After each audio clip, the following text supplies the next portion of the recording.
A child was standing on a street corner. He leaned with one shoulder against a high board fence and swayed the other to and fro, the while kicking carelessly at the gravel.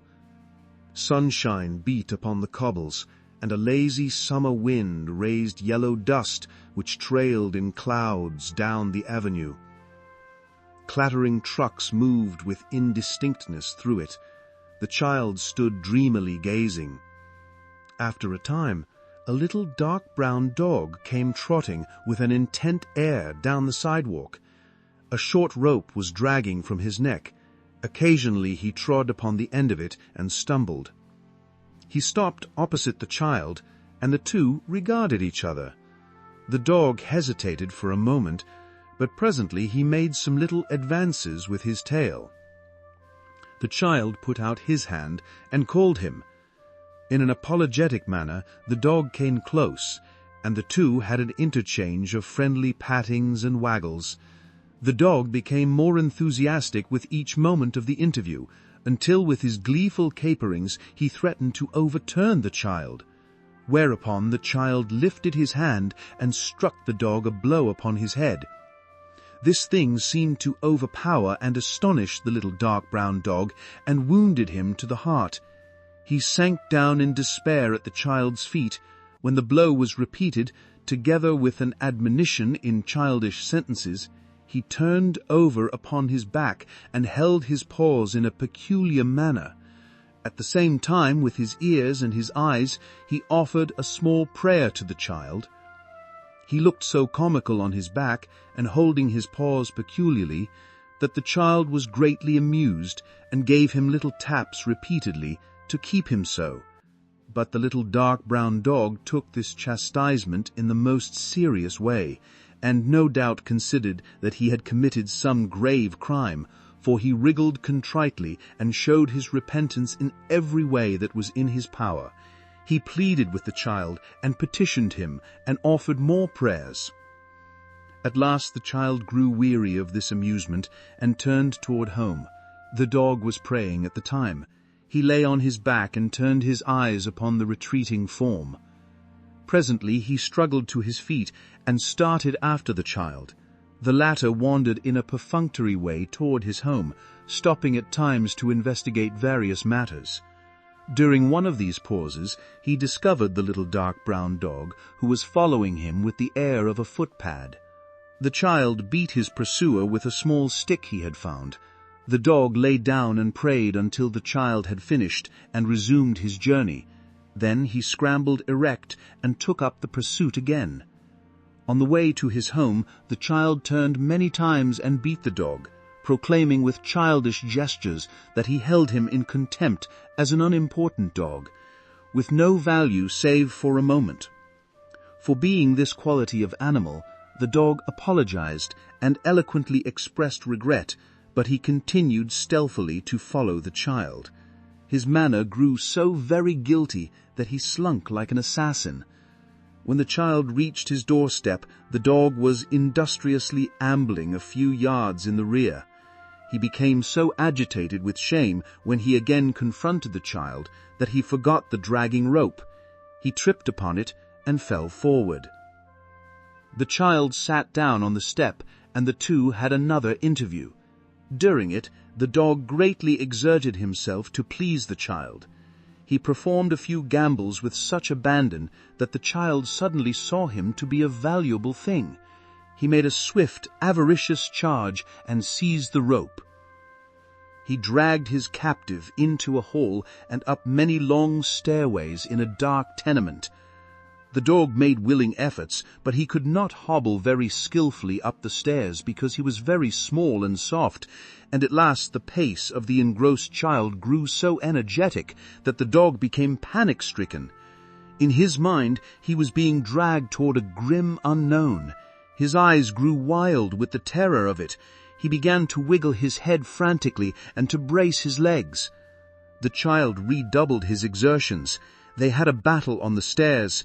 The child was victorious because he was completely absorbed in his purpose and because the dog was very small. He dragged his acquisition to the door of his home and finally, with triumph, across the threshold. No one was in. The child sat down on the floor and made overtures to the dog. These the dog instantly accepted. He beamed with affection upon his new friend. In a short time they were firm and abiding comrades. When the child's family appeared, they made a great row. The dog was examined and commented upon and called names. Scorn was leveled at him from all eyes, so that he became much embarrassed and drooped like a scorched plant. But the child went sturdily to the center of the floor and at the top of his voice championed the dog. It happened that he was roaring protestations with his arms clasped about the dog's neck when the father of the family came in from work. The parent demanded to know what the blazes they were making the kid howl for. It was explained in many words that the infernal kid wanted to introduce a disreputable dog into the family. A family council was held. On this depended the dog's fate, but he in no way heeded, being busily engaged in chewing the end of the child's dress. The affair was quickly ended. The father of the family, it appears, was in a particularly savage temper that evening, and when he perceived that it would amaze and anger everybody if such a dog were allowed to remain, he decided that it should be so. The child, crying softly, took his friend off to a retired part of the room to hobnob with him, while the father quelled a fierce rebellion of his wife. So it came to pass that the dog was a member of the household. He and the child were associated together at all times, save when the child slept. The child became a guardian and a friend. If the large folk kicked the dog and threw things at him, the child made loud and violent objections.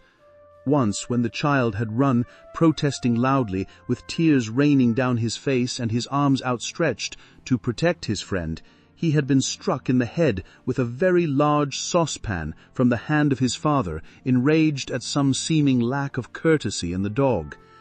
Ever after, the family were careful how they threw things at the dog. Moreover, the latter grew very skillful in avoiding missiles and feet. In a small room containing a stove, a table, a bureau, and some chairs, he would display strategic ability of a high order, dodging, feinting, and scuttling about among the furniture. He could force 3 or 4 people armed with brooms, sticks, and handfuls of coal to use all their ingenuity to get in a blow, and even when they did, it was seldom that they could do him a serious injury or leave any imprint. But when the child was present, these scenes did not occur. It came to be recognized that if the dog was molested, the child would burst into sobs, and as the child, when started, was very riotous and practically unquenchable, the dog had therein a safeguard. However, the child could not always be near. At night, when he was asleep, his dark brown friend would raise from some black corner a wild, wailful cry, a song of infinite lowliness and despair that would go shuddering and sobbing among the buildings of the block and cause people to swear. At these times the singer would often be chased all over the kitchen and hit with a great variety of articles. Sometimes, too, the child himself used to beat the dog, although it is not known that he ever had what could be truly called a just cause. The dog always accepted these thrashings with an air of admitted guilt. He was too much of a dog to try to look to be a martyr or to plot revenge. He received the blows with deep humility, and furthermore he forgave his friend the moment the child had finished, and was ready to caress the child's hand with his little red tongue. When misfortune came upon the child, and his troubles overwhelmed him, he would often crawl under the table and lay his small distressed head on the dog's back. The dog was ever sympathetic. It is not to be supposed that at such times he took occasion to refer to the unjust beatings his friend, when provoked, had administered to him. He did not achieve any notable degree of intimacy with the other members of the family. He had no confidence in them, and the fear that he would express at their casual approach often exasperated them exceedingly. They used to gain a certain satisfaction in underfeeding him, but finally his friend the child grew to watch the matter with some care, and when he forgot it, the dog was often successful in secret for himself. So the dog prospered. He developed a large bark which came wondrously from such a small rug of a dog. He ceased to howl persistently at night. Sometimes, indeed, in his sleep he would utter little yells from pain, but that occurred no doubt when in his dreams he encountered huge flaming dogs who threatened him direly. His devotion to the child grew until it was a sublime thing.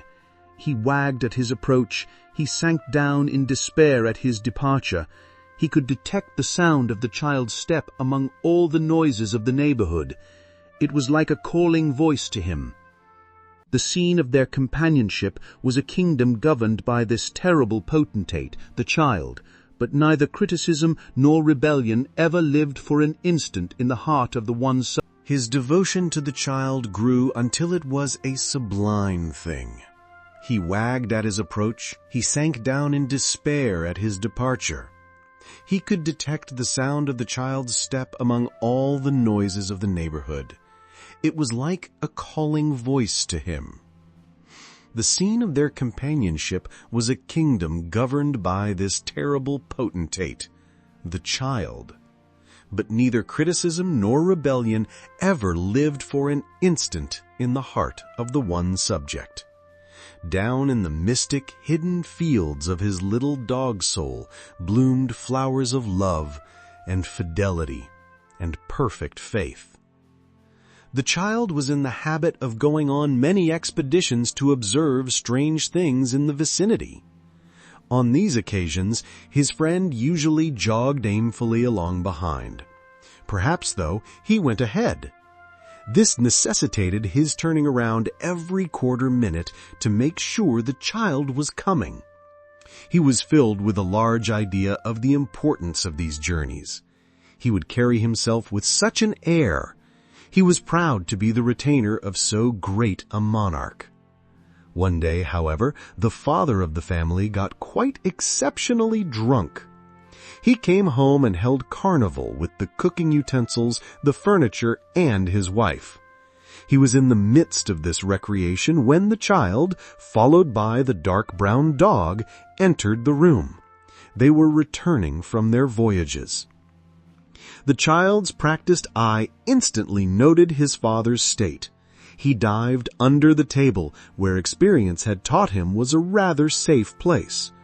The dog, lacking skill in such matters, was, of course, unaware of the true condition of affairs.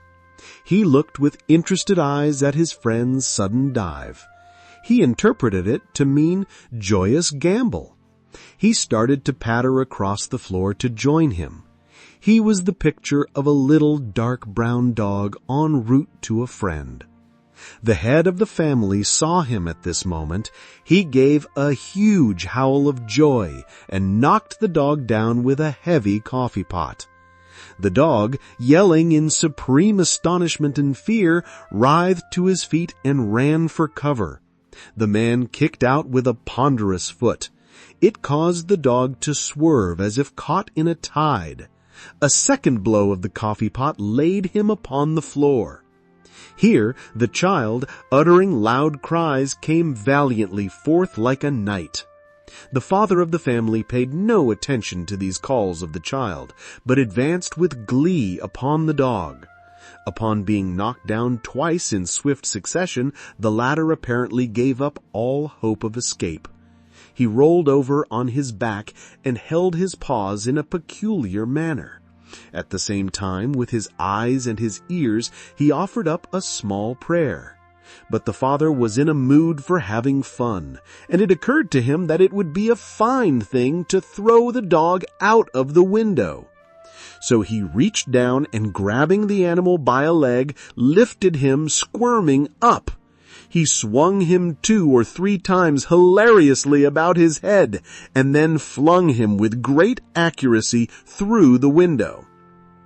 The soaring dog created a surprise in the block. A woman watering plants in an opposite window gave an involuntary shout and dropped a flower pot. A man in another window leaned perilously out to watch the flight of the dog.